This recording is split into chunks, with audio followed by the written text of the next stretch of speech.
स्वागत है दोस्तों आप सभी का क्वेश्चनपुर पर। आज हम लेकर आए हैं बाल विकास के 30 ऐसे धमाकेदार प्रश्न जो सीधे आपके पेपर में छपने वाले हैं। व्याख्या को ध्यान से सुनिएगा क्योंकि असली नंबर वहीं से पक्के होंगे। चलिए शुरू करते हैं। Q1 संवेग व्यक्ति की उत्तेजित दशा है। ये कथन निम्नलिखित में से किसका है? A.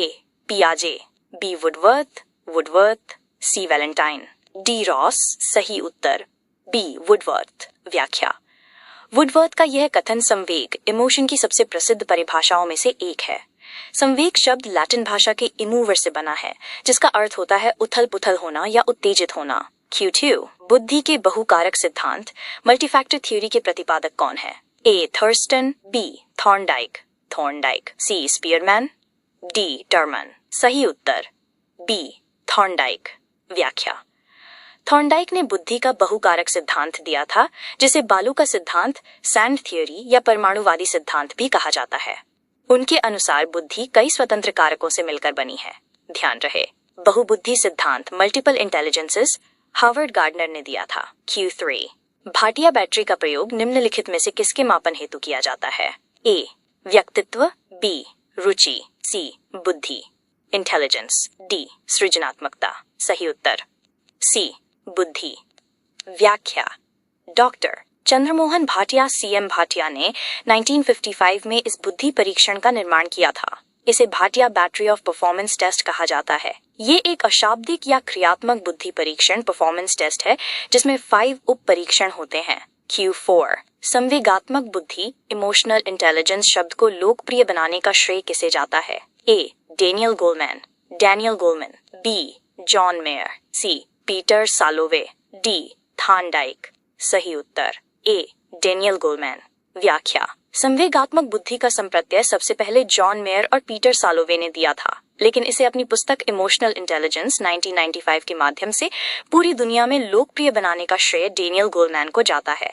उनके अनुसार सफलता में IQ से ज्यादा योगदान EQ का होता है। Q5 पियाजे के संज्ञानात्मक विकास के सिद्धांत में विकेंद्रीकरण डिसेंटरिंग का क्या अर्थ है? A. किसी समस्या को केवल एक दृष्टिकोण से देखना, B. एक ही समय में किसी वस्तु या स्थिति के विभिन्न पहलुओं को देखने की क्षमता, C. वस्तुओं को उनके आकार के अनुसार क्रमबद्ध करना, D. आत्मकेंद्रित व्यवहार करना। सही उत्तर B. एक ही समय में किसी वस्तु या स्थिति के विभिन्न पहलुओं को देखने की क्षमता। व्याख्या विकेंद्रीकरण का गुण मूर्त संक्रियात्मक अवस्था 7-11 वर्ष में आता है। इससे पहले पूर्व संक्रियात्मक अवस्था में बच्चा केंद्रीयकरण सेंट्रेशन का शिकार होता है, यानी वो किसी चीज के केवल एक ही हिस्से पर ध्यान दे पाता है। Q6 मानसिक आयु मेंटल एज का संप्रत्यय सर्वप्रथम किसने दिया था? A. Thorndike, B. बिने Simon, C. Terman, D. Cattle. सही उत्तर B. बिने साइमन। व्याख्या अल्फ्रेड बिने और उनके सहयोगी साइमन ने 1908 में सबसे पहले मानसिक आयु मेंटल एज शब्द का प्रयोग किया था। बिने को बुद्धि परीक्षणों का जनक भी कहा जाता है। Q7 परामर्श का उद्देश्य क्या है? A. बच्चे को समझना, B. बच्चे की कमियों के कारण का पता लगाना, C. बच्चे को समायोजन में सहायता करना, D. उपरोक्त सभी। सही उत्तर D. उपरोक्त सभी। व्याख्या बाल मनोविज्ञान में परामर्श काउंसलिंग का मुख्य उद्देश्य छात्र की समस्याओं को गहराई से समझना, उनके पीछे के कारणों का पता लगाना और उसे स्कूल व समाज में ढलने समायोजन में मदद करना है। Q8 सृजनात्मकता के मुख्य तत्वों में निम्नलिखित में से कौन सा शामिल नहीं है? A. प्रवाह फ्लुएंसी, B. लचीलापन फ्लेक्सिबिलिटी, C. मौलिकता ओरिजिनलिटी, D. अनुशासन डिसिप्लिन। सही उत्तर D. अनुशासन। व्याख्या टोरेंस के अनुसार सृजनात्मकता के 4 मुख्य तत्व होते हैं: धारा प्रवाहिता फ्लुएंसी, लचीलापन फ्लेक्सिबिलिटी, मौलिकता ओरिजिनलिटी और विस्तारण एलैबोरेशन। अनुशासन इसका अनिवार्य तत्व नहीं है। Q9 थर्स्टन द्वारा प्रतिपादित बुद्धि के सिद्धांत को किस नाम से जाना जाता है? A. एक कारक सिद्धांत, B. समूह कारक सिद्धांत ग्रुप फैक्टर थ्योरी, C. पदानुक्रमिक सिद्धांत, D. प्रतिदर्श सिद्धांत। सही उत्तर B. समूह कारक सिद्धांत। व्याख्या LL थर्स्टन ने बुद्धि का समूह कारक सिद्धांत दिया था। उन्होंने बताया कि बुद्धि 7 प्राथमिक मानसिक क्षमताओं PMA प्राइमरी मेंटल एबिलिटीज का समूह है। Q10 खेल शिक्षण विधि के प्रतिपादक कौन है? A. Sukrat, B. Froebel, C. Henry Caldwell cook, D. अरस्तु, सही उत्तर। सी, हेनरी कोल्डवेल कुक। व्याख्या, खेल विधि प्लेवे मेथड को देने का मुख्य श्रेय हेनरी कोल्डवेल कुक को जाता है, जिन्होंने अपनी पुस्तक प्लेवे में इसका वर्णन किया। हालांकि इस विधि का सबसे ज्यादा उपयोग फ्रोबेल ने अपनी किंडरगार्टन पद्धति में किया था। Q11, सीखना एक तरह के व्यवहार का अंडरस्कोर अंडरस्कोर अंडरस्कोर अंडरस्कोर है। ए, संशोधन परिमार्जन मॉडिफिकेशन। बी, बचाव। सी, विस्तार। डी, ठहराव। सही उत्तर ए, संशोधन परिमार्जन मॉडिफिकेशन। व्याख्या, गेट्स के अनुसार अनुभव और प्रशिक्षण द्वारा व्यवहार में होने वाला परिवर्तन या संशोधन ही अधिगम सीखना है। Q12, प्रासंगिक अंतर्बोध परीक्षण TAT थीमेटिक एपर्सेप्शन टेस्ट का विकास किसके द्वारा किया गया? ए, साइमंड्स। बी, मरे एवं मॉर्गन। सी, हरमन रोरशाह। डी, बेलक। सही उत्तर बी, मरे एवं मॉर्गन। व्याख्या, टैट व्यक्तित्व मापन की एक प्रसिद्ध प्रक्षेपी विधि है जिसका निर्माण 1935 में हेनरी मरे और मॉर्गन ने किया था। इसमें कुल 31 कार्ड होते हैं, 30 चित्रों वाले और 1 खाली, जिनका उपयोग व्यक्ति के अचेतन विचारों को जानने के लिए किया जाता है। Q13, बाल अंतर्बोध परीक्षण CAT चिल्ड्रन परसेप्शन टेस्ट का निर्माण किसने किया? ए, लियोपोल्ड बेलक। बी, मरे। सी, क्रो। D, Skinner. सही उत्तर ए, लियोपोल्ड बेलक। व्याख्या, कैट टेस्ट का निर्माण 1948 में लियोपोल्ड बेलक ने किया था।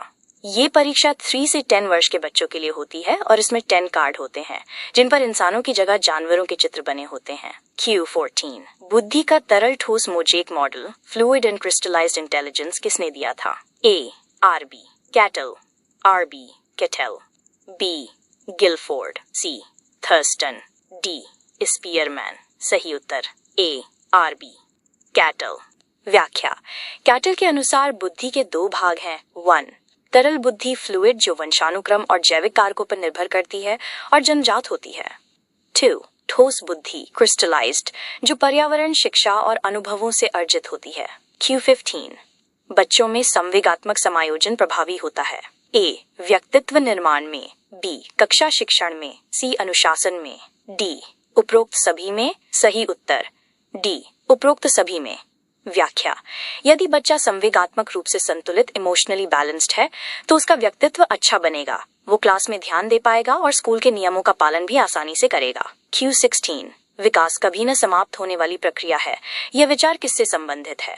ए, अंतर संबंध का सिद्धांत। बी, निरंतरता का सिद्धांत प्रिंसिपल ऑफ कॉन्टिन्यूटी। सी, एकीकरण का सिद्धांत। डी, अंतरक्रिया का सिद्धांत। सही उत्तर बी, निरंतरता का सिद्धांत। व्याख्या, यह प्रश्न अपटेट में कई बार पूछा गया है। विकास माँ के गर्भ से शुरू होकर मृत्यु तक निरंतर चलता रहता है। Q17, ध्यान को केंद्रित करने की आंतरिक दशा क्या है? ए, अवधि। बी, नवीनता। सी, रुचि इंटरेस्ट। डी, आकार। सही उत्तर सी, रुचि। व्याख्या, अगर हमारा किसी चीज में इंटरेस्ट रुचि है तो हमारा ध्यान अटेंशन वहां अपने आप केंद्रित हो जाएगा। रुचि आंतरिक कारक है जबकि आकार और नवीनता बाहरी कारक हैं। Q18, सीखने के नियम के प्रतिपादक कौन है? A, Freud. B, Skinner. C, Thorndike. D, Adler.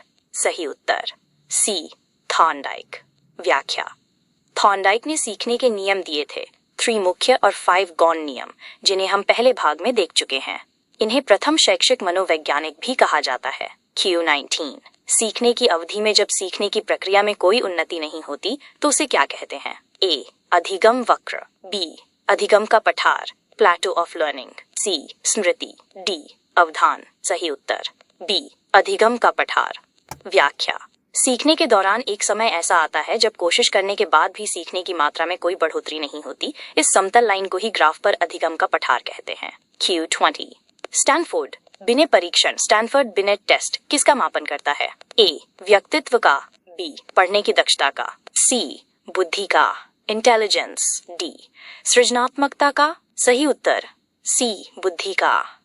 व्याख्या, अल्फ्रेड बिने के मूल टेस्ट का अमेरिका की स्टैनफोर्ड यूनिवर्सिटी में टर्मन द्वारा संशोधन किया गया था, जिसके बाद इसे स्टैनफोर्ड बिने टेस्ट कहा गया। यह एक शाब्दिक वैयक्तिक बुद्धि परीक्षण है। Q21, अधिगम में पठार का मुख्य कारण निम्नलिखित में से क्या हो सकता है? ए, शारीरिक थकान। फटीग, बी अत्यधिक प्रेरणा, सी उपयुक्त शिक्षण विधि, डी अनुकूल वातावरण। सही उत्तर ए शारीरिक थकान। व्याख्या, जब बच्चा मानसिक या शारीरिक रूप से थक जाता है तो उसके सीखने की क्षमता अस्थायी रूप से रुक जाती है, जिससे पठार बन जाता है। बाकी तीनों कारक सीखने को बढ़ावा देते हैं, पठार नहीं बनाते। Q22 अंतर्मुखी व्यक्तित्व की मुख्य विशेषता क्या होती है? ए वे बहुत सामाजिक होते हैं, बी वे अपनी भावनाओं को आसानी से व्यक्त करते हैं, सी वे एकांत प्रिय होते हैं और खुद में खोए रहते हैं, डी वे बहुत आक्रामक होते हैं। सही उत्तर सी वे एकांत प्रिय होते हैं और खुद में खोए रहते हैं। व्याख्या, कार्ल जुंग के अनुसार अंतर्मुखी लोग संकोची, गंभीर और कम बोलने वाले होते हैं। वैज्ञानिक और लेखक अक्सर इसी श्रेणी में आते हैं। Q23 अधिगम की समीपता का सिद्धांत, कंटिग्यूटी थ्योरी ऑफ लर्निंग के प्रतिपादक कौन है? ए एडविन गथरी, बी स्किनर, सी हल, डी टोलमैन। सही उत्तर ए एडविन गुथरी। व्याख्या, गुथरी ने कहा था कि सीखने के लिए किसी पुरस्कार या पुनर्बलन की जरूरत नहीं होती। उद्दीपक और अनुक्रिया के बीच समय की समीपता, एक साथ घटित होना ही सीखने के लिए काफी है। उन्होंने एक प्रयास में सीखना, वन ट्रायल लर्निंग का विचार दिया। Q24 उद्दीपक अनुक्रिया सिद्धांत, SR थ्योरी में S और R का क्या अर्थ है? A system and reaction, B stimulus and response, उद्दीपक और अनुक्रिया, C situation and relation, D इनमें से कोई नहीं। सही उत्तर बी स्टिमुलस एंड रिस्पॉन्स। व्याख्या, थॉर्नडाइक के सिद्धांत को SR थ्योरी कहते हैं, जहां S इक्वल्स स्टिमुलस, जैसे भूखी बिल्ली के लिए मछली, और R इक्वल्स रिस्पॉन्स, बिल्ली द्वारा पिंजरे में हाथ पैर मारना। Q25 डिस्ग्राफिया से पीड़ित बच्चे को मुख्य रूप से किसमें कठिनाई होती है? ए पढ़ने में, बी लिखने में, राइटिंग, सी गणना करने में, डी सुनने में। सही उत्तर बी लिखने में। व्याख्या, ग्राफिया शब्द ग्राफ लिखना से संबंधित है। डिस्ग्राफिया से ग्रसित बच्चा अक्षरों को ठीक से बना नहीं पाता और उसकी लिखावट बहुत खराब या अस्पष्ट होती है। Q26 अधिगम का प्रबलन या पुनर्बलन का सिद्धांत, ड्राइव रिडक्शन रीइंफोर्समेंट थियरी किसने दिया? ए CL हल, CL हल, B Skinner, C Thorndike, D Pavlov. सही उत्तर ए CL हल। व्याख्या, क्लार्क हल ने अपनी पुस्तक प्रिंसिपल्स ऑफ बिहेवियर 1943 में ये सिद्धांत दिया। उन्होंने बताया कि कोई भी जीव तभी सीखता है जब उसकी कोई शारीरिक आवश्यकता, जैसे भूख, कम करनी हो, ड्राइव रिडक्शन। Q27 अंतर्दृष्टि सूझ द्वारा अधिगम में चिंपांजी पर किए गए प्रयोग का नाम क्या था? ए शेरू, बी सुल्तान, सी टॉमी, डी जंबो। सही उत्तर बी सुल्तान। व्याख्या, कोहलर ने कैनरी द्वीपों पर सुल्तान नाम के भूखे चिंपांजी पर कमरे में केले लटकाकर बॉक्स और छड़ियों की मदद से प्रयोग किया था। Q28 प्रगतिशील परिवारों के बच्चों में अपेक्षाकृत कौन सा प्रेरक अधिक प्रबल होता है? ए संबंधन, बी जिज्ञासा, सी उपलब्धि अचीवमेंट, डी आक्रामकता। सही उत्तर सी उपलब्धि। व्याख्या, मैक्लेलैंड के अनुसार जो परिवार आधुनिक और प्रगतिशील होते हैं, वहां बच्चों को आत्मनिर्भर बनने और जीवन में कुछ बड़ा हासिल करने, अचीवमेंट मोटिव के लिए प्रेरित किया जाता है। Q29 वो वक्र जिसमें शुरू में सीखने की गति तीव्र होती है और बाद में मंद हो जाती है, क्या कहलाता है? ए उन्तोदर वक्र, concave upon negative curve, B नतोदर वक्र, convex upon positive curve, C सरल रेखीय वक्र, डी मिश्रित वक्र। सही उत्तर ए उन्तोदर वक्र। व्याख्या, इसे ऋणात्मक गति वाला वक्र, नेगेटिव एक्सेलरेटेड कर्व भी कहते हैं। इसमें शुरुआत में जोश के कारण सीखने की दर तेज होती है, फिर थकान या ऊब के कारण ग्राफ नीचे गिरने लगता है। Q30 क्लासिकी अनुबंधन सिद्धांत में विलोपन एक्सटिंक्शन का क्या अर्थ है? ए अनुक्रिया का बार बार होना, बी बिना भोजन के केवल घंटी बजाने पर धीरे धीरे लार आना बंद हो जाना, सी घंटी की आवाज बदल देना, डी इनमें से कोई नहीं। सही उत्तर बी बिना भोजन के केवल घंटी बजाने पर धीरे धीरे लार आना बंद हो जाना। व्याख्या, पावलोव के अनुसार यदि अनुबंधित उद्दीपक घंटी के बाद स्वाभाविक उद्दीपक भोजन लंबे समय तक न दिया जाए तो सीखी गई आदत लार आना गायब या विलोपित हो जाती है। तो दोस्तों, ये थे अपटेट CDP के वो 30 अति महत्वपूर्ण प्रश्न और उनकी पूरी व्याख्या, जो आपके आगामी परीक्षा के लिए गेम चेंजर साबित होने वाले हैं। मुझे पूरा विश्वास है कि अगर आपने इन सभी कॉन्सेप्ट्स को अच्छे से नोट कर लिया है तो परीक्षा हॉल में जब आप बैठेंगे तो CDP के प्रश्न आपको बहुत आसान लगेंगे। अब जल्दी से नीचे कमेंट करके बताइए कि आपके इनमें से कितने प्रश्न बिल्कुल सही हुए। अगर आपको ये मैराथन क्लास पसंद आई है तो वीडियो को लाइक करना बिल्कुल मत भूलिएगा और अपने सभी दोस्तों के साथ जो यूपी टेट की तैयारी कर रहे हैं उनके साथ इसे शेयर जरूर कीजिए। चैनल पर नए हैं तो क्वेश्चन पेपर को भी सब्सक्राइब कर लीजिए और बेल आइकॉन दबा दीजिए ताकि आगे आने वाली हिंदी, मैथ और ईवीएस की महा मैराथन क्लासेस आपसे मिस न हो। मिलते हैं आपसे अगली क्लास में, तब तक के लिए पढ़ते रहिए, मुस्कुराते रहिए। जय हिंद, वंदे मातरम।